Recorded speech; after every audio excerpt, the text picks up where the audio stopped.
Hi friends, welcome to my channel. അപ്പോൾ ഇന്നത്തെ താരം ഉരുളക്കിഴങ്ങാണ് കേട്ടോ.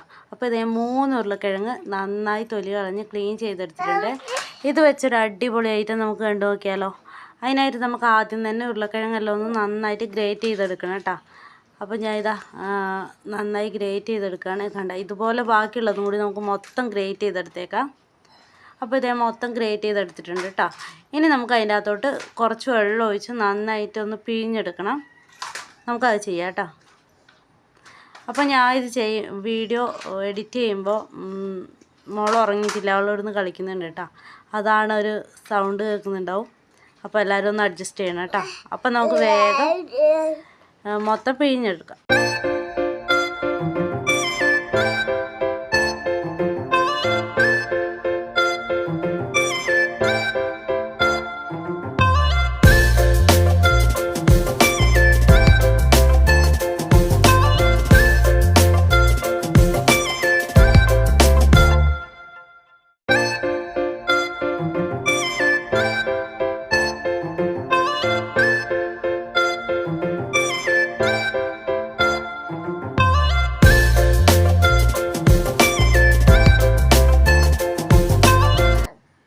അപ്പോൾ ഇതേ മൊത്തം ഒന്ന് നന്നായി പിഴിഞ്ഞെടുത്തിട്ടുണ്ട് കേട്ടോ. അതൊന്നും കൂടി ഡ്രൈ ആക്കി എടുക്കുന്നതിന് വേണ്ടി ഞാൻ ഇതൊരു ക്ലീൻ ആയിട്ടുള്ളൊരു കോട്ടൺ തുണിയിലിട്ട് ഒന്ന് കുറച്ച് നേരം ഒന്ന് പൊതിഞ്ഞ് വെക്കുന്നുണ്ട് കേട്ടോ. അതൊന്നും കൂടി ഒന്ന് ഡ്രൈ ആയി കിട്ടാൻ വേണ്ടിയിട്ടാണ്.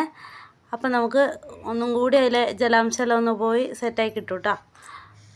അത് ഞാനിത് ഒരു അരിപ്പയിലോട്ട് വെച്ച് കുറച്ച് സമയം അങ്ങനെ വെച്ചിട്ടുണ്ടായിരുന്നു. അത് കഴിഞ്ഞിതാ നമുക്കിനി ഓപ്പൺ ചെയ്ത് നോക്കുമ്പോൾ അത് നന്നായി ഡ്രൈ ആയിട്ടുണ്ടാവും കേട്ടോ. അതിലെ വെള്ളമെല്ലാം പോയി അതൊന്ന് നന്നായി ഡ്രൈ ആയി വന്നിട്ടുണ്ടാവും. അപ്പോൾ നമുക്ക് ഫ്രൈ ചെയ്തെടുക്കാനുള്ളതാണ്, അതുകൊണ്ടാണ് കേട്ടോ. അപ്പോൾ പെട്ടെന്ന് ഫ്രൈ ആയി കിട്ടാൻ ഇങ്ങനെ ചെയ്യുന്നത് ഒന്നും കൂടി നന്നായിരിക്കും തോന്നി. അപ്പോൾ ഇതാ കണ്ട അതിൻ്റെ അകത്തെ വെള്ളമെല്ലാം പോയി നല്ല സെറ്റായി വന്നിട്ടുണ്ട് കേട്ടോ. ഇനി ഞാൻ ഇതൊരു പാനിൽ എണ്ണ ചൂടാക്കാൻ വെച്ചിട്ടുണ്ടായിരുന്നു. അപ്പോൾ ചൂടായ എണ്ണയിലേക്ക് ഇനി കുറച്ചിട്ട് നമുക്കത് ഫ്രൈ ചെയ്തെടുക്കാം.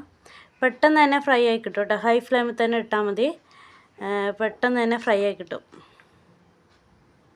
അപ്പോൾ ഇതാ ഏകദേശം റെഡിയായി വരുന്നുണ്ട് കേട്ടോ. ജസ്റ്റ് ഒരു ഗോൾഡൻ കളർ ആകുമ്പോൾ നമുക്ക് അതിൻ്റെ അകത്ത് നിന്ന് കോരിയെടുക്കാം.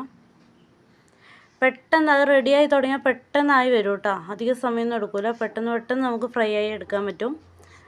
അതാ ഇപ്പോൾ ഒരു ബാച്ച് റെഡി ആയിട്ടുണ്ട് കേട്ടോ. നമുക്ക് കോരി മാറ്റി അടുത്ത ബാച്ച് ഇട്ട് കൊടുക്കാം. അപ്പോൾ ഇത് ഞാൻ അടുത്ത ബാച്ച് ഇട്ട് കൊടുത്തിട്ടുണ്ട് കേട്ടോ. നമുക്ക് അതും കൂടി നന്നായി ഫ്രൈ ചെയ്തെടുക്കാം.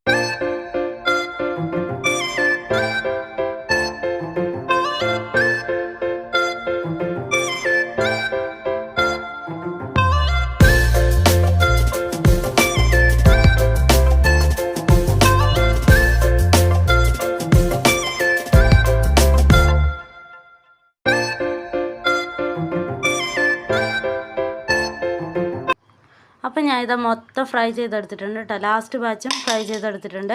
ഇനി ഞാൻ അതിൻ്റെ അകത്തേക്ക് കുറച്ച് വെളുത്തുള്ളിയും കറിവേപ്പിലയും കൂടി ഇട്ട് ഫ്രൈ ചെയ്തെടുക്കുകയാണ് കേട്ടോ. അപ്പോൾ ഞാൻ എല്ലാം നമ്മൾ ഫ്രൈ ചെയ്ത് വെച്ച പൊട്ടറ്റോയിലേക്ക് ഇട്ട് കൊടുക്കുന്നുണ്ട് കേട്ടോ. അപ്പോൾ നമ്മൾ ഐറ്റം ഏകദേശം റെഡി ആയിട്ടുണ്ട് കേട്ടോ. ഇനി നമുക്ക് അതിൻ്റെ അകത്തോട്ട് കുറച്ച് മുളക് പൊടി, കായത്തിൻ്റെ പൊടി, ഉപ്പ്, ചാറ്റ് മസാലയെല്ലാം നിങ്ങൾ കയ്യിലുണ്ടെങ്കിൽ ചേർത്ത് കൊടുത്താൽ മതി. മിക്സ്ചറിലിടുന്ന എല്ലാ സംഭവവും നമുക്ക് ഇതിലേക്ക് ഇട്ട് കൊടുക്കാം കേട്ടോ. അപ്പോൾ നിങ്ങളുടെ കയ്യിൽ പൊട്ടുകടല, വറ്റൽമുളക്, കപ്പലണ്ടി ഇതെല്ലാം ഉണ്ട്, ഇതും കൂടി ഇട്ട് കൊടുത്താൽ ഒന്നും കൂടി ടേസ്റ്റി ആയിരിക്കും കേട്ടോ. അപ്പോൾ ഇത്രയേ ഉള്ളൂ കേട്ടോ. നമ്മളെ ഐറ്റം റെഡി ആയിട്ടുണ്ട്. എല്ലാം ഒന്ന് നന്നായി മിക്സ് ആക്കി എടുത്തു കഴിഞ്ഞാൽ നമ്മളെ ഐറ്റം റെഡി. വേണമെങ്കിൽ നമുക്കിതിന് പൊട്ടറ്റോ മിക്സ്ചർ എന്ന് പേരിടാം കേട്ടോ. അപ്പോൾ ഇത് കുട്ടികൾക്കും വലിയവർക്കെല്ലാം ഒരുപോലെ ഇഷ്ടപ്പെടുന്ന ഒരു ഐറ്റമാണ്. മിക്സ്ചറെല്ലാം ഇഷ്ടപ്പെടുന്നവർക്ക് ഉറപ്പായിട്ടും ട്രൈ ചെയ്ത് നോക്കാൻ പറ്റിയൊരു ഐറ്റമാണ് കേട്ടോ. അപ്പോൾ വീഡിയോ ഇഷ്ടമായിട്ടുണ്ടെങ്കിൽ എല്ലാവരും ലൈക്ക് ചെയ്യണം, ഷെയർ ചെയ്യണം, സബ്സ്ക്രൈബ് ചെയ്യണം. അപ്പോൾ ഒരു അടിപൊളി വീഡിയോ നാളെ കാണാം. Okay, bye. Thank you for watching.